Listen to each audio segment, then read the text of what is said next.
KMC here. I want to thank you all for tuning in to these Zoom conversations I've had with my friends. I've wanted to always be able to expose other people to the wonderful people in my life, my Palm Springs life, people who are just very important to me, and I love conversing with them. And thank you all for listening. Today I have a gentleman who is probably one of the nicest people I've ever met in my life, and he is one of the most talented individuals. His name is Kurt Jordan, and Kurt is an accompanist with the Modern Men Chorus and a couple of the smaller groups for the Gay Men's Chorus. He works in synagogues. He has church gigs. He is an incredible, incredible pianist, and he writes music. He does a lot of fun things, and well, what I like about him most is that he laughs at my jokes. Or wait, maybe he's just laughing at me. I'm not sure. Well, anyway, I want to introduce you to him, and I hope you enjoy hearing from him. And I've asked him to give us some of his music for us today, too. So I hope he'll be able to do that for us. So without any further ado, here's my friend Kurt. Kurt Jordan, there he is. Hit it, baby. Hello. Oh, fuck. That's my kids. That's Kurt Jordan. He has played our intro theme since I started up again here. So how are you, honey? I'm doing well. I'm doing well. You can see why we don't really have Zoom choir stuff with our little bit of a delay right there. But you know, see how that happens? Yep. Here's to you, my friend. I am drinking tonight. Cheers to you as well. Oh, good. You got a little liquor in there, I hope? Something? I do. Okay, good. It's so good seeing you. Now, for all my friends out there, Kurt Jordan is probably one of the most talented people I know, and he has the position in this town of being Mr. Accompaniment. I mean, he is everyone's favorite accompanist. And Kurt, how did we meet? How did we start? Where was the first time we met? Was it in season? It was in season. It was. In season. So there was a vocal group that Mark, my husband, had formed, and I believe he scouted you out, right? How did that happen? Yeah, actually, it was back at the time I was working at the spa resort and casino in the men's spa, folding towels and getting people to their massages on time.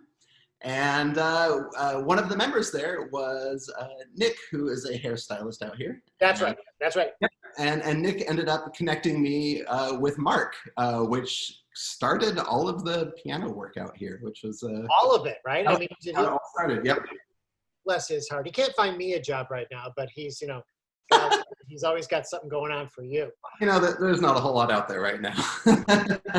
I just have to take my licks like everybody else and just go with the flow. Yep. So Mark reached out to you and asked you to, had you done a lot of accompanying before? A bit over the years. I played piano at church when I was a teenager. Yeah. When I went off, in high school, I accompanied the show choir, and some of the drama, or some of the musicals. We did How to Succeed in Business, and so I kind of started getting my feet wet with accompanying back then. Once I went off to college, I went to Sousa Pacific, and I studied music theory and music composition there. Where's that at? Sousa Pacific is about 20 minutes outside of Pasadena in Los Angeles. Yeah, up in the hills. Are you a native Californian? I am. I grew up in Southern California, born and raised in Huntington Beach, and then Temecula, and then Pasadena, and finally Palm Springs. What got you to Palm Springs? That was an ex of mine who got a job out here, and so we moved out here. And so you followed him out here, and he's not there anymore. So. And then, but you were just doing the spa stuff, right? I mean, you weren't doing music. No. I mean, I was doing my own music for fun at home. I was doing DJ mixes for fun, but not making any money on those, just for my own enjoyment. And, so when you did all that stuff, I've heard a lot of that put together. You do that, but do you send it somewhere? Does someone get to listen to it, or it's just for you? I put it out online. My friends listen to it. I've done a whole bunch of those. I think I've done now 176 mixes as of the other day. Each one of them anywhere from an hour and a half to almost 4 hours long. So I mean, it is a ton of music. You play it straight through? Wait a minute. You don't. No, it's all DJing. It's DJing. Yeah, you all put it together. So the something else about you that I know that I want to talk to you about so much. Sorry, Burning Man. Oh gosh. You are kind of one of the first people. You're the first person I think that I heard talk about it. And the thing I heard about it before you kind of told me more about it is I'm just picturing it a big Woodstock. I mean, I'm thinking it's just drugs and music and just a lot of pot or something. You know, I don't know. Am I far off from that? No, you know, you're not far off. But you know, what Burning Man is it's really whatever anyone wants to make of it. If you have your niche community out there, or out in the real world, you'll find it out there in some way. So I mean, yeah, there is that atmosphere of kind of the Woodstocky feel, but at the same token, there are, you know, sober groups that go out there and do AA meetings throughout the whole week and offer that sort of support to people who aren't into that atmosphere. So there's really a little bit of everything. Is it an investment of a week, of a day? Yes. Is it something you can just go out? People pay to go. I'm assuming this costs money. You got to pay someone, right? Yeah. The tickets are around, gosh, now close to about $500 or so. With a vehicle pass and all sorts of things. It ends up being probably around $600 a ticket after the taxes and stuff. It lasts for a whole week in the Nevada desert. You bring your own food, water, shelter. You are completely self-sufficient while you are there. And Do they have showers? if you bring one, they do have something called the carcass wash, in which it's kind of a how would you describe it? Like a factory line of sorts, where you go down and you get, you know, washed, and when you're all done and cleaned off, you take your position in the line and you take part in the next shampooing and scrubbing down of the people or whatever. And it's very, you know, this is where you can touch, this is where you can't touch. So there are showers, just depending on. And is there bathrooms, or are you in the woods? There are porta potties, yeah. Oh, there are. Okay. Yeah. There's plenty of porta potties that are cleaned multiple times a day here. It's a whole week of porta potties and group shower. I'm sure you've had weirder times, Keith. No, but this fascinates me. I'm fascinated that it happens. I just want to look in on it. I don't necessarily want to experience it. What is there now? Is there a big music part of this? Oh yeah. There's a huge. So what else goes on there? What else? So in addition to camping in the desert with your friends for a week, there is music happening 24/7. But it's not set up like a regular music festival like we have Coachella out here, where, you know, at Saturday at 6 o'clock so-and-so is playing at this stage. It's not like that at all. It's just there's music happening all over the place all the time. You may know who's going to be playing at any certain point, probably not. There's so much to do that the music is just another aspect of it. I mean, is there a main stage type thing? Not really. There are sound camps where where they might have DJs or musicians or whatever playing at the camps, but there's not actually a stage or anything like that. It's just all kind of. What so do you perform when you're there? I do. I got to play the last couple of years. We've had a piano camp that we have brought out there. So this last year in 2019, we brought a upright piano, and in a couple of years past, we brought a baby grand piano out to the desert. We also brought a harpsichord one year. I'm pretty sure we were the only functioning harpsichord out there.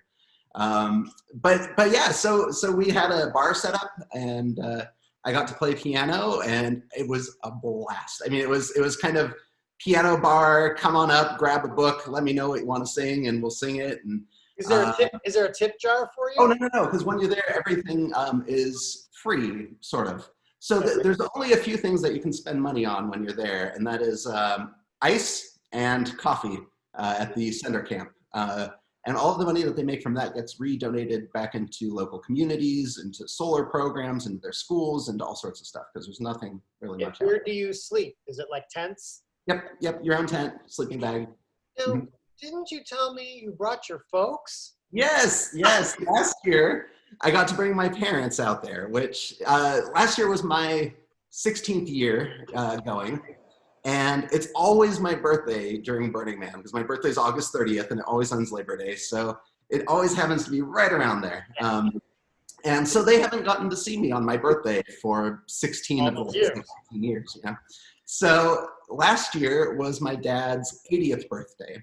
And he has his birthday 2 weeks before me in August 15th.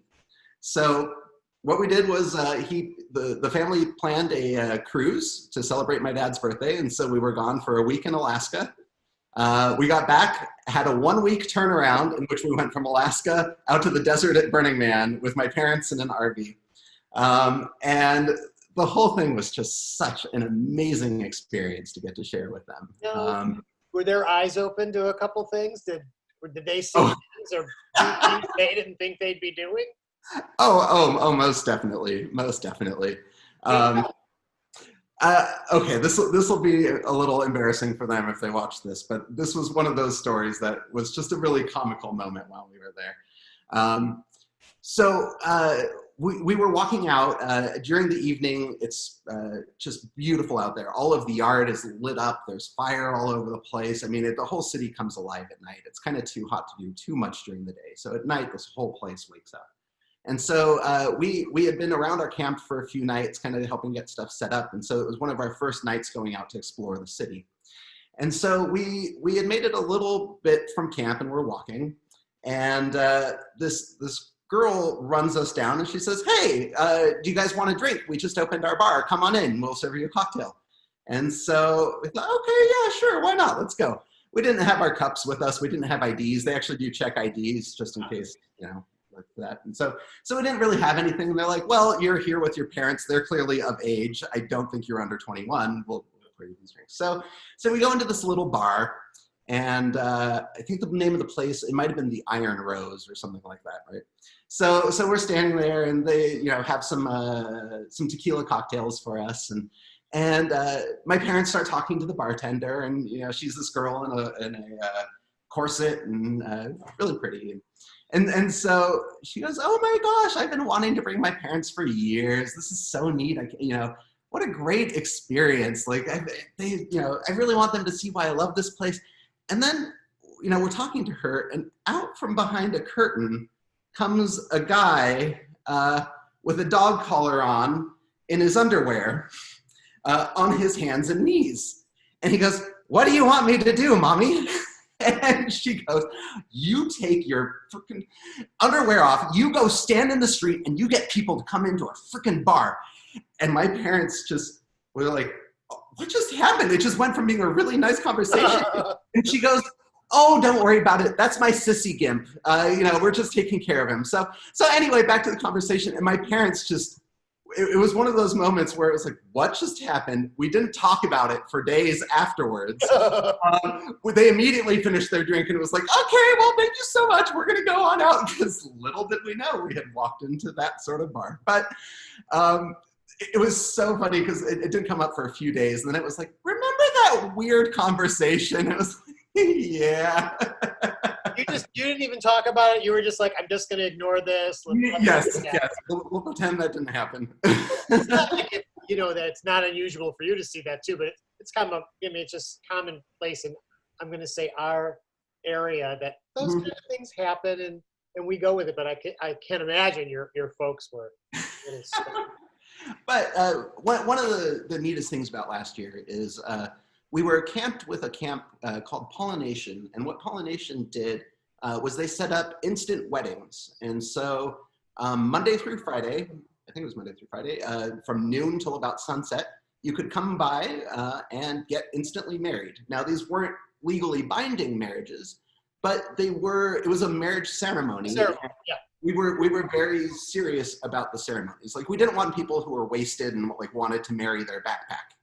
We wanted people who had serious relationships and had meaningful backgrounds and stuff like that, whether it be friends or lovers or in any capacity. So we got to take part in those throughout the week, which was really, really neat. And last year, in addition to being my dad's 80th birthday, it was also my parents' 40th wedding anniversary. So I didn't even put it together that we're staying at a wedding camp and that they would, want to do something there. So they ended up planning beforehand that, you know what, we should renew our vows while we're at Burning Man. So we had this amazing ceremony. We did one of the instant weddings for them. They wrote their own vows, and I got to be the officiant for my parents' vow renewals. Oh, that's awesome. It was, I mean, I was just in tears the whole time. Everyone was in tears. And then afterwards, not only did we do instant weddings, but we also did instant parades. So we all put on our marching band stuff and we had ribbons, and they did their first dance in the middle of a plaza with a marching band parade going around. I mean, it was so... Everybody was so supportive. It was so sweet. And to show you kind of the Burning Man spirit a little bit, a few nights later, my parents they were going to see one of the big burns throughout the week. A lot of the art ends up on fire by the end of the week. The artists setting it on fire themselves. And so I had to stay back at camp because I had camp duties. And so my parents went to go see this burn. I was like, I want you to go get some videos. And so they were walking the couple miles out to where the burn was, kind of, as the sun was going down, it was getting dark. And these 4 guys on bicycles rode up to them and started kind of riding in circles around them. And they're like, were you the couple that got remarried a couple days ago? And they're like, yeah. And they're like, oh my gosh, that was so beautiful. And they jumped off their bikes and gave my parents a big hug before continuing on their way. And folks were then like, this is amazing. Yeah. How many people go to Burning Man? About 75,000 people. A lot, it's quite a few people. Yeah, it becomes one of the 5th or 6th largest city in Nevada for like 1 week out of the year. Otherwise, it's nothing there. It's just... Otherwise, there's nothing there. So you have to transport a piano. Yes. And the piano is never the same again. It's so full of dust and knocked over beers. I mean, there's no salvaging these pianos when they come back from that place. But it's a good farewell. You gonna play something for me from Burning Man, or is this something else? This is actually going to be something else. It's fine. Let's see here. Let me pull it up here. Let's do. Kurt writes a lot of music himself too, people. Yeah. So I'll give you a little bit of background behind this here. As you can imagine, with COVID and the quarantine, a lot of things change for musicians as far as the amount of work that we get to do and the capacities in which we work has all changed. So every Sunday, well, not every Sunday, but a few Sundays out of the month, I would play at the Unitarian Church in Rancho Mirage. And I absolutely love playing for the church there. And one of the things I love most is that I kind of get to choose whatever music I want to for the services. A lot of church services, are very dictated as what you're supposed to play. But here I have a bit more freedom. And but the music I love to play on my own is all very contemporary music. I love minimalism. I love Philip Glass and Steve Reich and all those, John Adams and all that stuff. Unfortunately, when everything changed with COVID and we started broadcasting the church services, a lot of the rules changed as to just what you can and cannot do with music at this point. Because now, before I was playing a song in a church service, which was live, and people were there and they listened and we'd go on our way. But now, everything is being broadcast and it is being recorded digitally. And so now everything has the ability to be saved, watched again at a later time. And so the music that we are able to do has been greatly restricted to either music that is within the public domain, which means that the composer had to have been dead for 75 years if the music is to be usable, or there's the living composers who have given the permission to say, hey, you can go ahead and use my music free of charge. Don't worry about it. It's for the church, no problem. So since I wasn't able to play the stuff that I really wanted to bring to the church, I kind of well, you know what? I'll just start writing my own stuff and use that because it's the stuff that I like to represent myself with, and it's the stuff that makes me happy to play. So it's led to a whole project this summer, starting in May, kind of around the time that all this started really sinking in, and it's led to writing so far 12 little pieces, no more than about 3.5 minutes in length. Some of them as short as 1 minute. just intended for various parts of church services. So whether it be the exit music or kind of a meditative piece or candle lighting music or whatever it is. And so it's been a really fun project for me because I have a problem with editing myself when I write music. And so this has forced me to really shorten things. And I can't write an 85-minute piece because You have done. I mean, which I have done, yeah. that's awesome. Well, what do you got today? What are you going to give me? So this is one of the fragments that I composed. This is the 10th one. Yeah, I'll go ahead and angle this here so you can see it better and play that one for you. Ladies and gentlemen, Kurt Jordan. Thank you. Let me turn on this here. Okay.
Beautiful. That was great. Oh my gosh. So you create these, and then how do you know which one you want to play? How do you know that?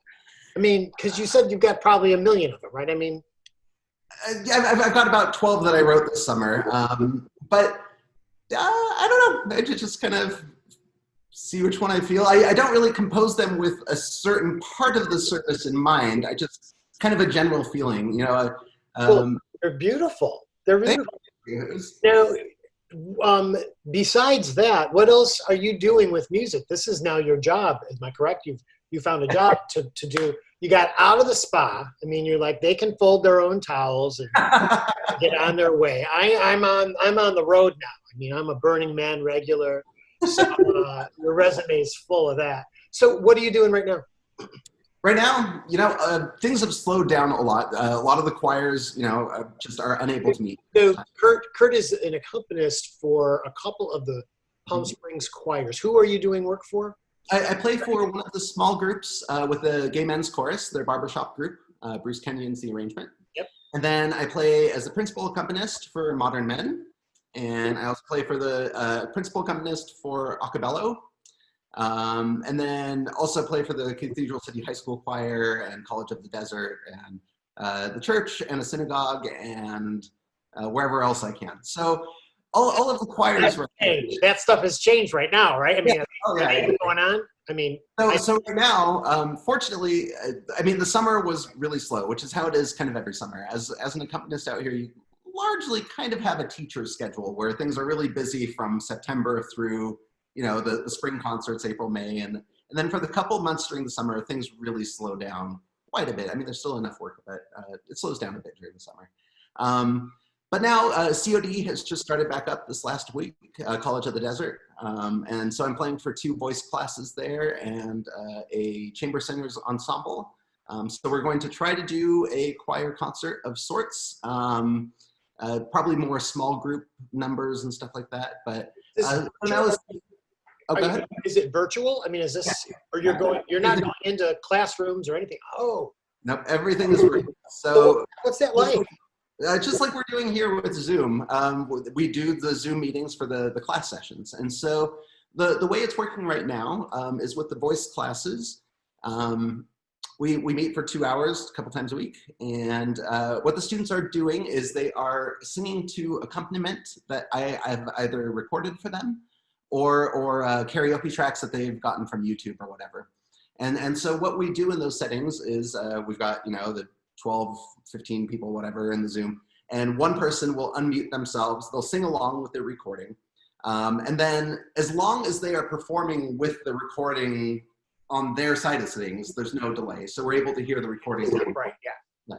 So they'll sing the song, and then everyone kind of gives them critique and feedback. And I'm working with Tim Bruneau over there. And so he gives them pointers on techniques and interpretations and all sorts of stuff. And then they sing it a second time, and we get to see the differences that it makes. And it's amazing how well the class is functioning, transitioning from in-person to these Zoom meetings. I mean, there's still, as an accompanist, a lot of the work that I do is really based on the interactions that I have with other people. I don't really consider myself a solo pianist. I love collaborating. And so that aspect is something that you definitely miss out on with these things, because I'm not able to respond to their breath. We can't work in tandem. But as far as like technique and that sort of stuff goes, you can still do all of that really well in these Zoom sessions. So it's the way of the future right now, isn't it? I mean, yeah. it's happening. It's definitely an adjustment period. You know, and I'm in Modern Men with you, and you know, we're still as a group trying to struggle. How are we going to put some of this together and still do what we do, kind of in the ways you were just saying? And we haven't nailed that down yet. But in the meantime, like Mark and I have been helping doing these little videos that you have been so great to lay those tracks on, and that's on a YouTube channel, KMC and Company Palm Springs, I think. That was a fun experience where you went and laid down your stuff, and then we went back in and recorded our stuff, and then we had the added treat of acting out some of that stuff and put it all together. And that was fun. That's fun to do. You're accompanying like a chorus or something like that. I mean, they are so dependent on you, and you have so many of them. And without you, I mean, you can't really rehearse. And we've had a couple times where you couldn't make it, not because you were sick or anything. It was that you had like a final thing with someone else, and we know that that's, you know, and you actually missed a portion of our final, one of our final dress rehearsals, and you walked in and helped finish it up. But you know, is that a lot of pressure on you? I mean, because you have so much to do. I mean, is it too much or? No, you know, that's tricky. It gets to be a lot. It gets to be a lot of juggling of the calendar, and kind of carving out where I can find my own time for my own projects and stuff like that. But I wouldn't trade a second of it for anything, because this is what I've been wanting to do my whole life. All the other jobs were just kind of biding time until this was the right thing to do. And That's awesome. That's awesome that has filled up that time for you. yeah. So I mean, it's work. It is not an easy thing to do, but I love it, and it doesn't feel like a tedious thing. You know, most of the time. There are times where by the end of the day, I've had 12 hours of rehearsals, and my brain is absolute mush. And Are the fingers ever done? They're just like, I'm not doing this anymore. You know, if you're doing proper, you know, the right technique, the fingers shouldn't ever get sore with anything. You know, your brain does, though. It has to. you know, this last season, I started developing a bit of a shoulder issue. But fortunately, after chiropractor and all of that, we've been able to work through that and get that fixed. But the hazards of the trade for you. I mean, yeah. so when as an accompanist, I mean, I've performed for years now, and I back home I had, you know, the best accompanists. They just saved your butt, you know, and you are one of those who have saved our butts in many situations. The audition process, when you get people who come in, when you're holding auditions and you're the accompanist for them, and they don't, you know, you're not familiar with their music. Yes. How does that feel for you? I mean, have you ever totally just said like, "Oh, I'm really gonna fuck this up"? I mean, it's just not gonna yes. Yeah, totally. It's happened. You know, I had a gig last season that was one of those sort of things where it was an audition process, and it was all music I was completely unfamiliar with. I mean, I'm totally unfamiliar with, and music that is extremely difficult would require lots of times rehearsing with singers, but it was just handed to me on the spot, and it was just go. And it was kind of horrifying for me because I felt so unprepared. And you know, so much of what I do is sight reading, but even then, with my years of sight reading experience, it was more than I could handle. And it was one of those gigs where I definitely felt like, but you know, I made it through it, and it was fine. We got. Did they say anything to you, like thanks or? You know, it was they were appreciative, but I could tell also that they, you know, it was tough. It was a tough. That's tough to do as a person audition, to come in and grab that, give it to somebody who may not get it, and you know they feel that they're ready to give their very best, but you're not able to do that. But I mean, well, yeah, to give you an idea of what I was looking at here. So one of the pieces that was handed to me was in Russian. I can't read Russian. So you can't really follow what they're doing. I could not follow the text whatsoever. So here I am just praying that I am synced up with them, because even trying to read the melody line, I was so in the weeds with it. But I was like, all right, well, you know, that was my first time ever playing a piece while I sang Russian. Was it opera? It was. Oh. You know how the opera divas are, because they are, you know. Wow. So have you ever just said, I'm not playing this? Have you ever done that? I try to do as much as I can. There have been a few times where it's just too short of a period of time in order to learn a piece, where it'd probably be better not to do it, but I still try.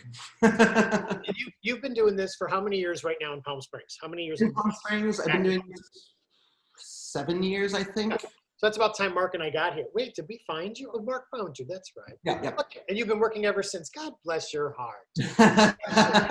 Well, I do know that, you know, you've been on every musical project that I've been around on. I appreciate that too. You are a heck of an amazing musician. Can I ask you to play a little more? Can you give us a little more? Of course. Okay. Let's see. Do we want a heavier moment or a lighter moment? Well, I'll go with lighter. Okay. Let's Make me happy. Okay. All right. So this is the third of the fragments. This one is the only one with a title. It is called Don Ripples, after Don Rickles. But you'll see why Don Ripples is an appropriate title for. So here we go.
Beautiful, my friend.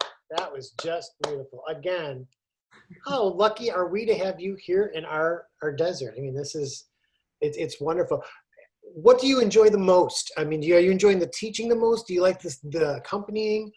You know, there's stuff about everything that I do that I enjoy. Yeah. For me, with the teaching, these students are so encouraging and so supportive of one another. It's just such a great thing to see just how supportive these students are, and amazing to see that the progress that they make within one semester's work. So like that is really satisfying for me. But then with all the accompanying, I love working with other people and getting to those moments where the music just all of a sudden comes together and you're sharing the breath and the sound and everything gels. It's like those moments as an accompanist where you start getting chills as you're playing is such a it's that combo though, like you said, you know, when you've got a really good accompanist who really supports the sound that's coming in. I mean, Modern Men, I think we have a great sound, and you know, without you, I mean, doing what you do, we wouldn't be there too. But now, you know, do you sing? I say that to you all because I already know, but I don't. I try. You know, when I was little, I loved the Phantom of the Opera. The Phantom of the Opera is actually what got me playing piano in the very first place. And as a kid, I could nail every single run that Christina did in pure soprano. I mean, it was just, I was on it. I could nail it. And I remember as a like elementary school student, probably in 4th or 5th grade, I asked my mom if she could take me to the CYT theater, which is a Christian youth theater, which is, you know, they do musicals and stuff like that out in Temecula. I think there's a whole bunch of them all over the place. But I went to CYT and I asked them if they were going to be doing Phantom of the Opera anytime soon and if I could play Christine. Which I think I was kind of laughed out of the room. Well, you know, that's kind of an adult theme for children, so we probably won't do Phantom of the Opera. We didn't even touch the fact that I wanted to try out as Christine. But you know, would you have done it? Would you have tried? At that time, probably. If I was given the opportunity, I had the notes, but then, you know, puberty sets in. You still have them? No. Oh, well, I don't know. They might be buried, but just say after a few more of these, we're going to try it sometime.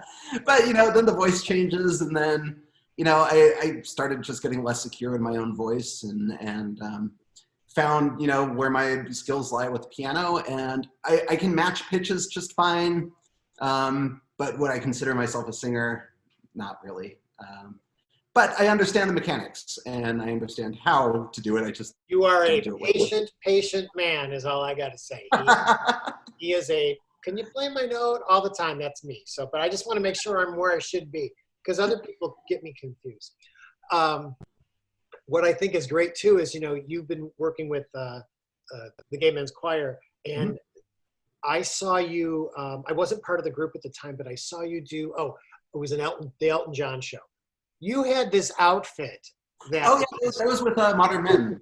That's right. But I wasn't in the group yet. That's the show I saw that said, I'm going to do it with this group now. Mark was in it. And then, but I'm like, the accompanist is like just a same part of everything else.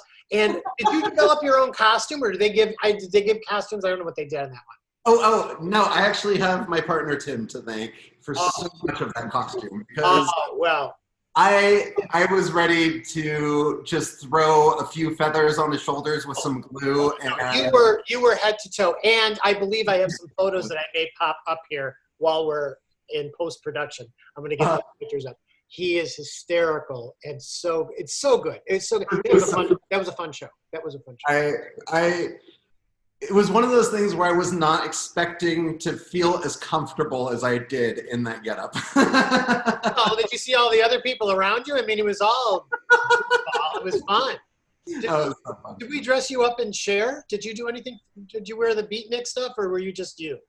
No, I did have something for sure. I did have actually I ended up getting the exact same shirt that Mark got. We have the exact same shirt. Sure, he gave you hell for it because, you know, he has to be just so. But oh, I do remember that. I do remember that. Oh, that's right. That's right. But maybe I find that picture too. That's a lot of fun. I have had so much fun just talking to you, and I know that we've got a ton we could do more. But I want to actually, before we go, do you have another little something to play us out with? Yeah, I do have a little something. Because I just enjoy listening to you. And Kurt, how can we hear your music elsewhere? How can people, if they want to hear more about you or get in touch with you and be like, I need this guy, because, you know, I could be his agent for a while. So. Well, I have some of my music up on SoundCloud, which I think is well, actually, I have to get the address. I'm not sure what it is. Okay, just send it to me. I'll make sure we get it. Okay.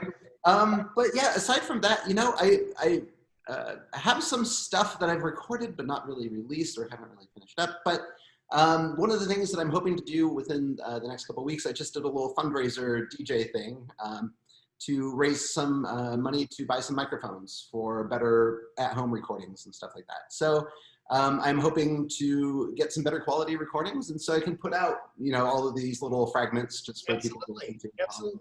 Yeah, give me that information. I want to make sure people know how to do that. Yeah, absolutely. I'll get so that. I'm going to let you play this one, and Okay. then when you're done, turn back over to me, and then we'll say goodbye to everybody. Everyone, Mr. Kurt Jordan again, please. Thank you. Let's see.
Thank you, my friend. Everybody, that is Mr. Kurt Jordan. I'm telling you, he is just one of the most incredible human beings. Kurt, thank you for the friendship and all of the music. I can do nothing but sing your praises.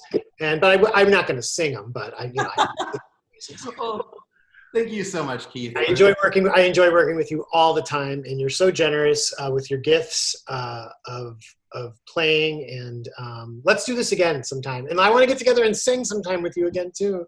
Yeah, would that be good? Can't wait for that opportunity. Awesome. Thank you all for tuning in. Remember, anytime you come and see where Kurt's at, make sure you go and say hi, because he's a really super nice guy. Look at how cute he is too. I just want you to look. I want you to show them your hair, because this is your COVID hair, right? Yes, yes. This is what you, now, who did your hair? My partner Tim actually did. I knew it. I wanted to give him a shout out there, because it's gorgeous. Because that's how I'm wearing mine, but well, he wears his the same way. So I know he does. Yes, he's classy. He's a class act. He's a class act. He is. Thanks again, Kurt, so much, and everyone. Thanks for tuning in. Hope you had a great time listening and hearing more about my good buddy Kurt Jordan. Thank you, everybody. Bye bye. Bye, everybody.